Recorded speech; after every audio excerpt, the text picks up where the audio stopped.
দাবি না, সুস্থ আলোচনা হয়েছে এসডিপিও বেলডাঙ্গা উত্তম গড়াই মহাশয়ের সঙ্গে এবং ওসি আইসি হরিয়ারপাড়া এবং ওসি শক্তিপুর ওনাদের সঙ্গে খুব সুন্দর আলোচনা হয়েছে। একটা বিষয় হচ্ছে যে সকালবেলায় আমার যে সিকিউরিটি 3 জন সবসময় 1 জন করে ছুটিতে থাকে, মাসে 8 দিন করে তারা 2 বার করে যায়, 4 দিন করে 4 দিন করে, টোটালি 8 দিন করে, কিন্তু অ্যাকচুয়ালি ওই 30 দিনই 1 জন করে অ্যাবসেন্ট থাকে, 2 জন করে থাকে।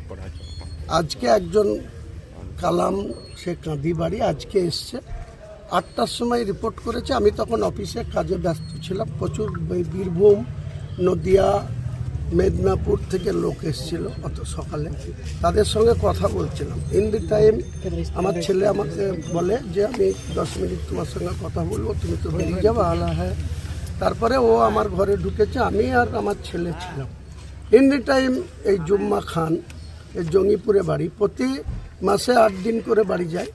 ও আজকে এসছে আর ও সঙ্গে সঙ্গে বলা নাই কওয়া নাই, ও আমার 100 মিটার দূরে আলাদা একটা বাড়ি আছে, সেই বাড়িতেই সিকিউরিটিরা থাকে। একজন আমার বাড়িতে থাকে নিচে, আর বাকিরা ওখানে থাকে, ড্রাইভার ওখানে থাকে, কেউ হঠাৎ করে গেস্ট আসলে থাকে। কালকে মেদিনীপুর থেকে 3-4 জন এসছে, করিমপুর থেকে 3-4 জন এসছে।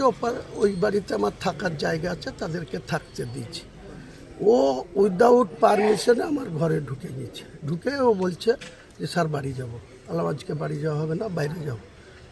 যেই বলেছে কেন স্যার আমি বাড়ি যাব না, মানে অধিকারে হয়ে গেছে আর কি।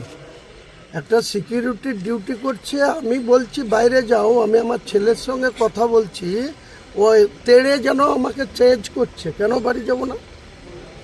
আমি এই ভদ্র বলছি তুমি বাইরে যাও। তারপরেও সে শুনতে চাইছে না, তখন একটা ধাক্কা দিয়ে তাকে বের করে দেওয়া হয়েছে। তারপরে সে এখানে এসে কমপ্লেন করেছে। আধিকারিকরা যেটা ভালো বুঝবে করবে।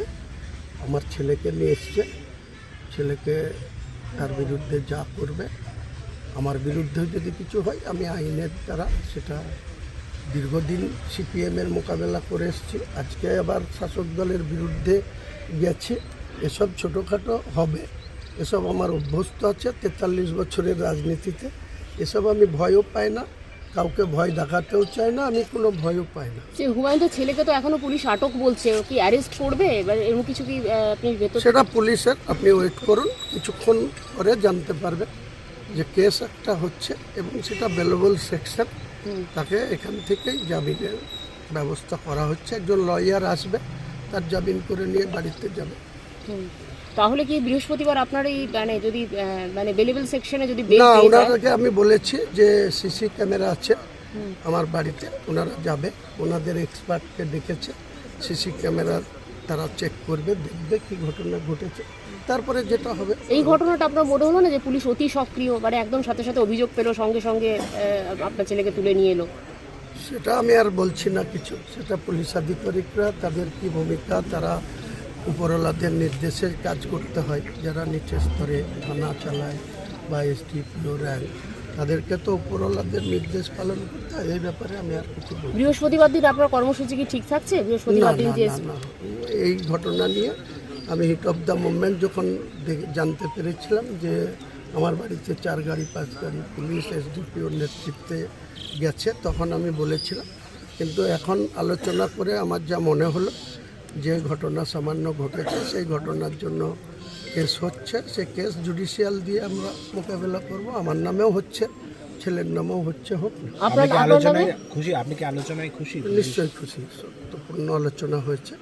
এসডিপিও সাহেব এবং আইসি হরিয়ারপাড়া অরূপ রায় এবং ওসি শক্তিপুর ইন্দ্রনীল মাহাতো, এদের সঙ্গে আমার সুন্দর আলোচনা। আপনার বিরুদ্ধে কি কোনো কিছু? হ্যাঁ, অভিযোগ তো আমার বাপ ছেলে দুজনের বিরুদ্ধে অভিযোগ হয়েছে।